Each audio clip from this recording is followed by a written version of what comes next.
Welcome to Miles Ahead, the Canadian Points podcast brought to you by FrugalFlyer.ca, where we talk about all things miles and points, a hobby that allows us to travel all over the world in style and on a budget. I'm Danny, a Canadian traveler currently based in New York City. And I'm Jeff, a Vancouver born and raised traveler. And I'm Josh, a born and raised Edmonton traveler. Today, we're debuting the Miles Ahead podcast 2.0. This episode will cover all the recent points and miles news, along with some questions from you, our loyal listeners. The next episode will be a longer format deep dive into whether airline elite status is worth it. I'm also pleased to announce that we will be publishing new episodes more often, with a new episode every 2 weeks going forward.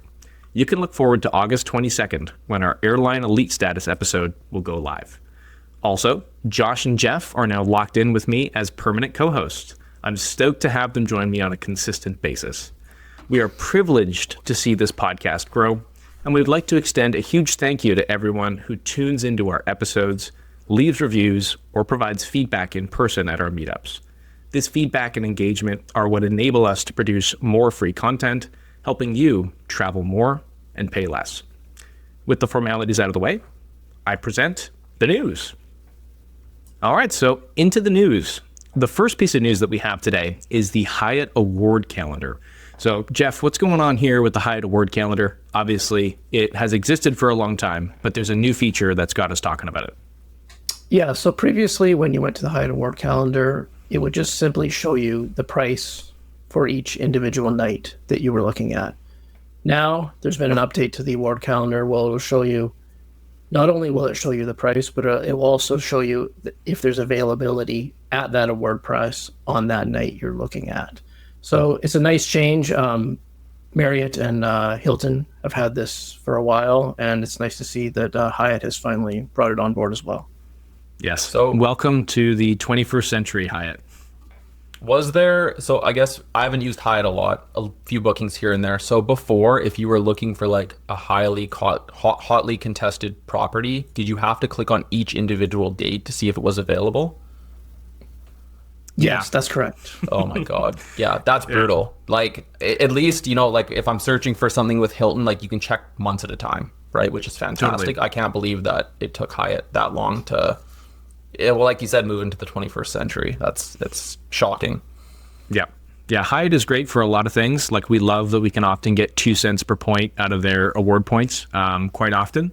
If you don't know how to collect Hyatt points, the majority of points are collected through the Chase Ultimate Rewards ecosystem. So any of the Ultimate Rewards earning cards, or you can sign up for Chase Hyatt cards directly. But those are mainly or only exclusively U.S. cards. So if you don't know how to get U.S. cards as a Canadian, we have our guide that we'll link to in the show notes. And then our next piece of news we have is there's a new lounge at Montreal Airport. Josh, have you heard this news? Any takes on it from you? Yeah, so it's a new Aspire lounge at Montreal International. I can't recall, is it domestic or in the international terminal? It's domestic, which is huge because I don't think there's... Good. Yeah, there's not much there. So that's a big plus. Haven't been to it yet myself, but I have been to the Aspire lounge in Calgary, in their US transborder. Pretty consistent offering. It's nothing crazy, I will say, but hot food, alcohol, better than sitting in the terminal, and having more options at an airport where there already isn't a lot of options is obviously fantastic in avoiding crowding and just having some variety. Yeah, no Plaza Premium options at Montreal on the domestic side. So nice to have something that can be accessed with general credit cards rather than needing the co-branded premium cards that you would get into with the Maple Leaf Lounge, or just be limited. Like if you're not flying Air Canada, then obviously you can't access the Maple Leaf Lounge. So having an Aspire product there is great. There is a little bit of access rules to understand. So the American Express Platinum, Business Platinum, and Centurion card holders are going to be given priority access to the Aspire Lounge, but you can still access it with regular programs like Priority Pass, Dragon Pass, and then Visa Airport Companion. So exciting times at YUL because they opened up a Air Canada Cafe recently there as well. Right. Yeah. Yep. Kieran and I were talking about it last week. There's still supposed to be an Air Canada cafe coming to YVR eventually. That's a thing, right? I think so. Yes. Eventually. Is there any timeline on that at all, or still just waiting till it happens? There's no timeline that I currently know of, but I would expect it in the next year or so. Yeah. Since the other ones are now complete. Yeah, and I mean, it's been a rumor for what feels like a very long time. That's why I ask, right? Like it's been a while, and I think anytime we can get more lounges to spread out the population of those who attend lounges in Canada is fantastic. Everybody knows the lines of the YBR domestic MLL is bad. It's crazy at times. So yeah. All right. And then moving on to our next piece of news we have, Alaska Miles can be used to book Porter flights. So this is my favorite deal currently. I've I know I've used about 50,000 Alaska Miles to book travel on Porter Airlines since this has become a thing. Lots of those miles were accrued back when you could transfer your American Express US membership rewards into Hawaiian, and then follow with me here, transfer your Hawaiian Airlines miles into Alaska, and then you can now book a fourth airline. So lots of steps involved in getting those Alaska miles, but redemptions start at just 4,500 miles per direction. So I don't think I've ever seen a Air Canada flight priced at 4,500 Aeroplan points. I don't think. What do you guys? Have you guys ever seen anything like that? Maybe if I searched up like Edmonton to Calgary, but even like I don't know. It's doubtful. Yeah. So like what have you booked? Yeah. What have you booked? Because I'm in New York City and my wife's family's in Toronto, we've been doing quite a lot of the New York City to Toronto corridor, and that falls within that small distance band.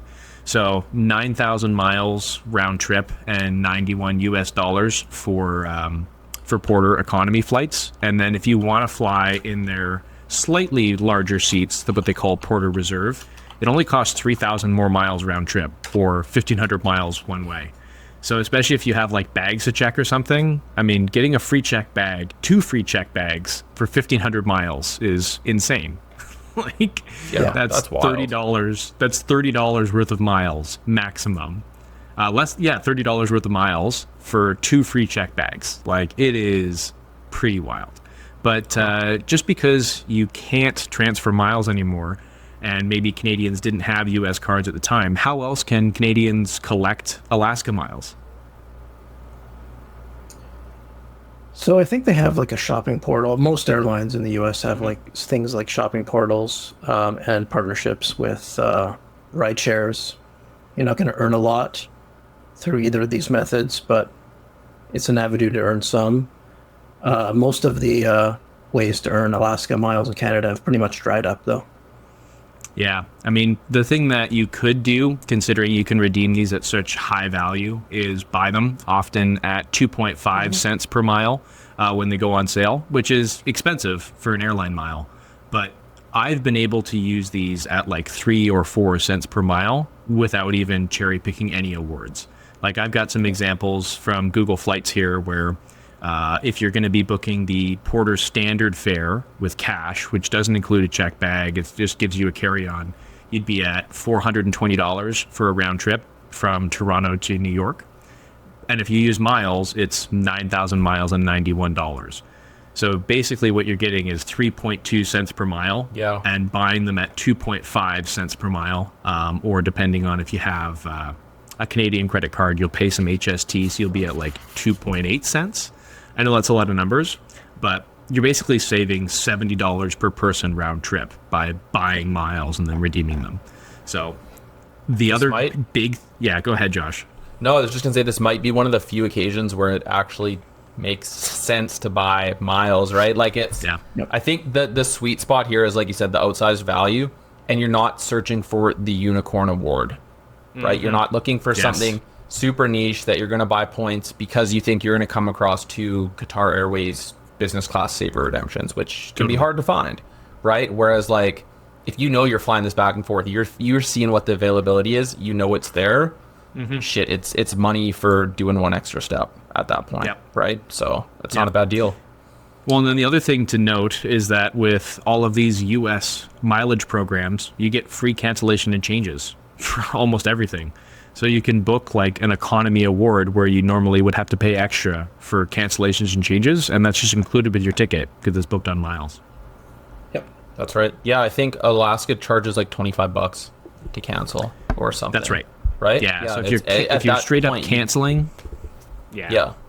But you would always It's have the cheap. option to change to later dates, and then you can just keep changing it infinitely. And as long as you're going to fly that route at some point in time, then if you're fancy with it, then it's almost like having free cancellation because you can just keep moving it backwards.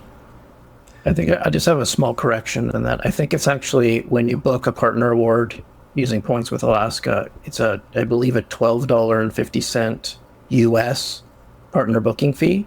And when you cancel, you don't get that back, but you get back everything else. That's true. Yes. Yeah. Thank you, Jeff. That is as I'm remembering it now, that is exactly what happens. And then another note that I have just for some prairie people to finalize the segment. For those that don't know, I'm originally from Winnipeg. And you can book from Winnipeg through Toronto onto New York City for 7,500 Alaska miles one way and $80 in taxes and fees. Like getting to New York City, really positioning flights right under 8,000 miles. So let's say you bought your ticket just purely with points at 2.5 cents per mile. We're talking about $200, a little bit more than that for a one-way flight, including the taxes and fees. Pretty insane. Yeah, that's wild. The the last piece of Porter news that we have is you can actually buy Porter status right now, which is kind of cool. So Air Miles and Porter have teamed up where you can purchase status as long as you do it before September 8th for 410 Air Miles. Specifically 410 Dream Miles, not cash miles. You have to have Dream Miles. And that's about $40 Canadian.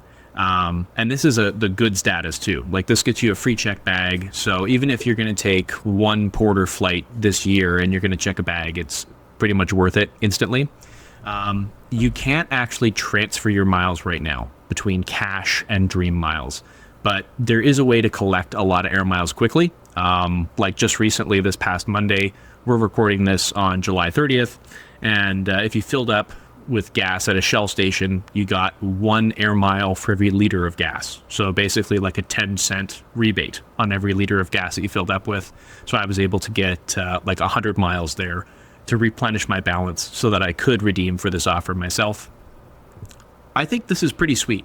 Like, in my opinion, being able to buy status with an airline for $40 and then, and by the way, you can extend the status further if you have $1,500 in qualifying spend. So you're basically getting status for 18-ish months.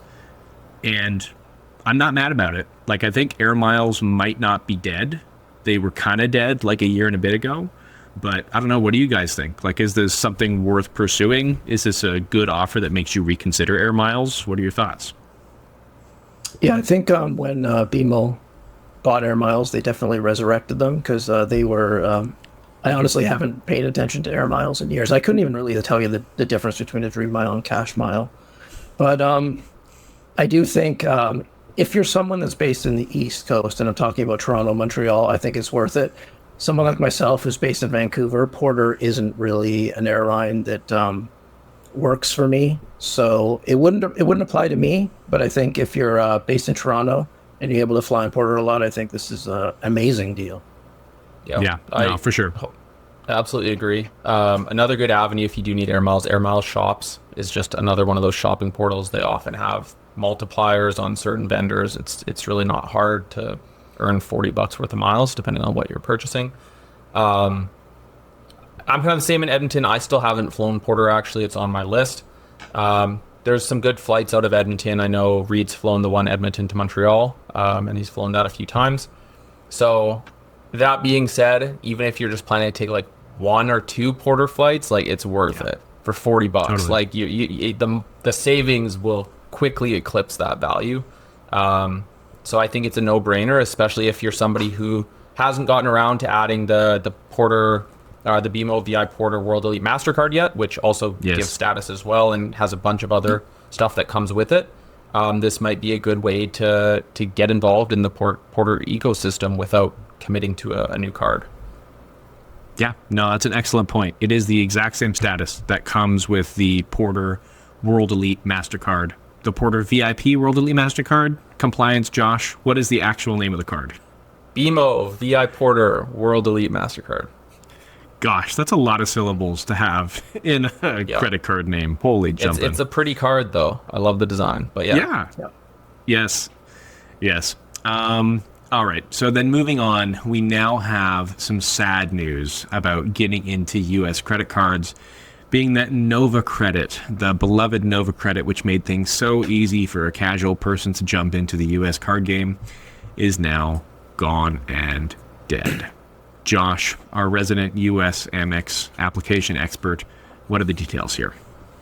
Yeah, so Nova Credit, just out of nowhere, is not a thing anymore. For a period of time there, you never needed to have an ITIN for Nova Credit, and then they shifted to requiring an ITIN through Nova Credit, and now it's just gone. Yes, it's a big loss. It's always better to have multiple avenues to get an application through. So a big method right now kind of shifts back to the tried and true classic, which is American Express Global Transfer, which is usable if you have a card in Canada. It obviously gets a little more confusing if you don't have an American Express card in Canada, or you had and no longer have it. But that would be the method that I would recommend for most, just because I have had someone in my life go through that process, and for what it's worth, it was pretty smooth still. So it's not terrible. Yeah. I mean, are there any alternatives to global transfer now that Nova Credit is gone? I mean, I guess you could apply outright, but you would need to have some sort of credit history in the U.S. Yeah. I've heard I have heard of people opening like cross-border cards with like RBC and whatnot. Sure. I'm not really sure how that translates to a credit history. It could be an avenue, but then you still have to wait for that credit history to build up. Versus with global transfer, they kind of take your Canadian history at face value. Yeah. You know what I mean? Like, it's quick, right? If you've had an Amex card for a few months or half a year, whatever, you're probably going to get it, provided you have the U.S. banking and you have a U.S. address and all of that. They seem keen to approve people. So, yeah. Awesome. Yeah, I'll just quickly add that if you are able to just drive across the border to like a border town, the banks there are usually very familiar dealing with Canadians, and they will pretty readily approve you for entry-level type cards I'm talking about, or even a secured card. And that's kind of a way to maybe get started with some credit history as well. Yeah, That's an excellent tip, Jeff. Also a great reminder, things never get easier. So if you're interested in US cards and you haven't gotten started, this is another, I wouldn't call it a nail in the coffin because it's very much still alive, but like it's just getting more difficult and requiring, there's less paths, I guess you could say now. So if it's something you're interested in, you don't hesitate. An excellent sentiment to hold there, Josh. However, speaking of things not getting easier, I have some news about things getting easier. So, the newest big news south of the border is that Citibank, which is often the most overlooked, the strangest bank to deal with, has added American Airlines as a transfer partner. And for those not familiar with the miles and points game, that might not sound exciting. However, Jeff, tell us why this is huge news and why American Airlines miles are so valuable. Yeah, so I don't know about you guys, but every time I fire up seats.aero and start searching for flights, I always find myself saying, I really wish I had more American Airlines miles. Yep. Because there always seems to be a ton of availability with that program. The taxes are often under $20, sometimes under $5. Yeah. So it's a really great program. The reason it's really great is because the points are difficult to earn. So this could potentially lead to some devaluations. But for the time being, this is a great development. They're a One World partner, so you have access to all the great One World airlines. We're talking Qatar Airways, Japan Airlines. They have a partnership with Etihad, It's Yes. currently the best way to book Etihad first class is through American Airlines, which is a flight I'm hoping to take in about 3 weeks. Fingers crossed. Yep. Yeah, huge news. Yeah, Yes. absolutely. They Yeah, also, so I mean, listening to those airlines, Japan Airlines, Etihad, I mean, just American as a whole, you can literally get anywhere and Qatar, you can literally get anywhere in the world with these miles. Sorry to cut you off. Go ahead there, Josh. no, I was just going to say American Airlines is also great. They don't charge fees to cancel.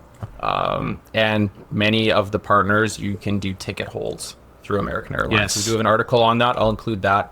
So you can like hold the ticket, and then as long as the points will come over from Citi, you could hold the ticket, transfer the points, and then do it. There's less of a need to speculatively transfer. So Yes. there's a lot going for that program. In the past, we were just able to get miles through transferring RBC, Avion over there at a suboptimal rate, but still good considering the value you can get. And in the past, I've held a couple of the Citi American Airlines cards, which are fantastic, but it's really been a bit of a desert in trying to earn more of those. So I think this is a fantastic opportunity for everyone. Hopefully no devals, like Jeff said, but anytime something becomes a little bit more accessible, you got to question it. So Yes. Yeah, no, hopefully there's no devaluations coming, but I don't have any Citi cards yet. However, have you guys delved into the world of Citi? Yeah, so when I heard a rumor, this was several weeks ago now, that Citi would be adding AA as a transfer partner, I figured it would be a good time to get in. So I had previously applied a few months ago for the Citi Prestige card and was declined. So I figured this time I'll try to apply for a co-branded card, because I've heard co-branded cards perhaps are a little easier to get applications through. So I just applied for a co-branded American Airlines card, and it was just approved on the spot. Wow. So I was pretty pleased with that, and the whole process was really smooth. You know, I have quite a long history of U.S. credit history now, so that probably played a part in it. But yeah, smooth sailing so far. yeah, Awesome. That was And kind of my experience too. I've done the personal AA and the business AA, and similarly auto approved for those two. Not sure what the min spend is on them now, but in the past it was only a couple $1,000s to get the full bonus. It was pretty cheap. Yeah, it's $3,500. Like US, whatever, right? That's super attainable. Yep. So yeah, I've had more luck with Citi than Chase, so I might be Yes. the switch around, but it's definitely doable, and I would put Citi and Chase on that same kind of second tier of U.S. cards after American Express. Yes, for those that don't know, Josh and Chase have a very tumultuous relationship. Yep. After, I don't know what, 2 or 3 years of finally applying, they approved you and then promptly canceled your card 6 months later. Yeah, I don't really know what happened there, but I got the bonus and got the points out, so I don't know. Boom. I need to go to a bank in the States at some point. That's on my eventual surely it'll happen at some point list. Yeah. Yes. All right, so that'll conclude the news.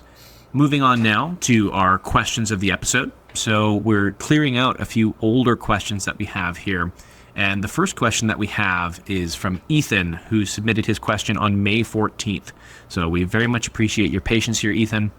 Ethan says, as a 20-year-old university student, most of my expenses are tuition, rent, and food. I have a few different no-fee cards, but I'm wondering in my position if there are any credit cards with an annual fee that might be worth having. I feel as though my credit card expenses, as well as my income, may not be high enough to warrant one. I have some thoughts, but I'll let you guys go first. Yeah. So first of all, my gut goes to household income versus personal income. Leverage that how you want to.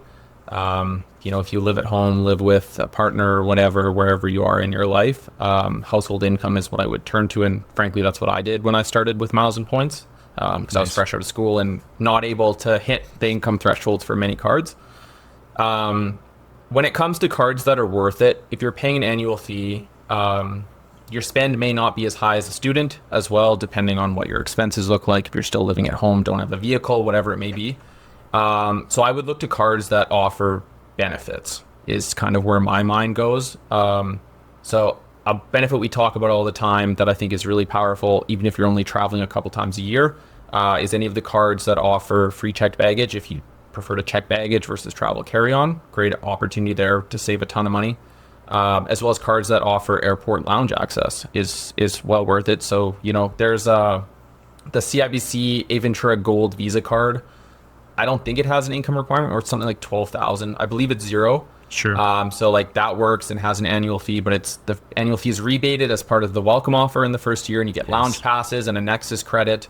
So that's a phenomenal option. If you're okay with not having a rebated annual fee right now, the Scotiabank Passport Visa Infinite is also really great, but it does have a higher income requirement as well.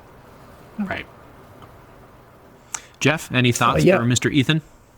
Yeah, so where I might go is because the Visa Infinites and the World Elite MasterCards are all going to come with a income requirement. You might want to look to Amex, of which I don't think any of their cards have an income requirement. Nothing. Big old goose Zero. egg. Double So them you up. can start kind of like at the lowest tier possible. I'm thinking like Amex Green Card, just to maybe just get started. If you're willing to go up to the gold, I know it's expensive. You do get the lounge passes in there, and you get some better earning rates and a better welcome bonus. So those are definitely options. And also, maybe you guys can answer this because I don't know the exact answer to it. But if you're a student, I know some banks will waive fees for certain accounts. Now, I'm not sure that applies to credit cards, but I believe they do it for bank accounts. So Yes. that may be something that you can look into for a credit card as well. I don't know. Yeah, there's many banks, like BMO comes to mind. They have like a student account that is pretty much their normal middle of the road account. It's good, but if you're an active student, it's waived. I can't recall if that comes with like a credit card fee waiver like the normal version does, but it would be worth it. And I mean, if you're a student, you might as well take advantage of any benefits like that you can get to save a couple bucks, right? So Yes. Yeah, I can't believe that you guys left me with the best answer to this question. But the Cobalt card, like if you're spending on tuition, rent, and food, spending on food, as long as you're spending at least $300 a month, you're getting 5% cash back if you want to redeem your Amex membership rewards at 1 cent per point as a statement credit. And that's going to cover your $12.99 or whatever the exact amount is. Basically works out to $148 a year as an annual fee. Zero income requirement, so you don't have to worry about that. And if you choose to keep your points rather than redeem them as a statement credit, you're earning the best points in Canada at the highest rate possible. So my advice would be don't listen to these guys and go get yourself a Cobalt card immediately. it's a good. I get into the Amex ecosystem sooner rather than later. I think that's it's always great to have one of those cards. And who knows, down the road, right? You might want more premium cards, and you already have a relationship with Amex, and go from there. Totally. All right, Ethan, that's our advice for you. The final question we have for this episode is a oldie as well. This one comes in back from May 2025, May 29th, from Shlomo. And Shlomo asks, this strategy means that you can reach super elite 100K status solely through credit card spending alone? Question. Show me how I can do this without flying. Now, this question from Shlomo is in relation to an episode we did way back about Aeroplan elite status and some shortcuts in order to get it. And the short answer to this is no, that you cannot get super elite status without doing any flying, but you can get pretty darn close. And what would be the strategy for that, guys? So step one, you want to start out with a really good friend who has status and can gift you 50K as a benefit. Right. Now, whether that really good friend gifts you status out of the goodness of their heart, or you find yourself in some sort of gray market where someone is willing to gift you status, that's where you got to start. And it has to be an SE 100K to gift that status, correct? Only super elite can get 50. Yeah. Yes. Yeah. So you need to know someone who already has the top status, which in itself can be a bit of a hurdle depending on your connections and whatnot in the community. So that's where you want to start. Yep. And then there, Jeff, what's step number 2? Step number 2 is applying for and being approved for the Chase Aeroplan card. That card grants a 1 status tier bump after spending $15,000 US in a calendar year. So that could get you as high as 75K without ever stepping foot on a plane. And that's as high as you can go. 75K still gets you pretty far though, right? Like it's pretty good for what it's worth in terms of benefits and complimentary upgrades. Like you're pretty high up on the list for what it's worth. So yes, and you would also have priority rewards that are valid for worldwide use in premium economy, which is huge. So while it's premium economy, you'd be limited to Air Canada's fleet of product, considering that you can't redeem for premium economy with partners. It's only on Air Canada's own planes. But you can submit e-upgrades and be right at the top of the list, considering you'd be 75K and you're booking into the premium economy cabin. One slight correction for Jeff. The 50,000 is the status bump, not 15,000. 15,000 is how you keep earning the 25K every year. So you'd need to do 50,000, 50, in spend to get that one tier bump up to 75K. So it could still be a bit of a stretch for some people, but if you can grind it or have that organic spend, like it's pretty good. Yeah, yes, you're right. I was quoting to earn 25K, you have to spend have to spend 15,000. Okay, and the status bump is 50. Yes, you are correct. Yes. For the listener, you probably saw me go, and then typing on my computer like a madman to confirm that I had this correct. And yes, $50,000 in 1 year. So not cheap, right? Like you're going to be spending $4,000-ish every month in order to make this happen. But if you're curious about how to do that in a non-organic way, we've got lots of content and actually even a filter about all of the manufactured spend articles that are on FrugalFlyer.ca, which we're going to link to in the show notes. So that'll do it for this episode of Miles Ahead. We hope you enjoyed the Miles Ahead 2.0 format. Thank you so much for tuning in. Don't forget to subscribe and leave a review on your favorite podcast platform. If you have any questions about the episode or anything we talked about, be sure to leave a comment on the episode page on FrugalFlyer.ca. And if you have a question you want us to answer on air, you can submit it on FrugalFlyer.ca/podcast. Bye, everybody.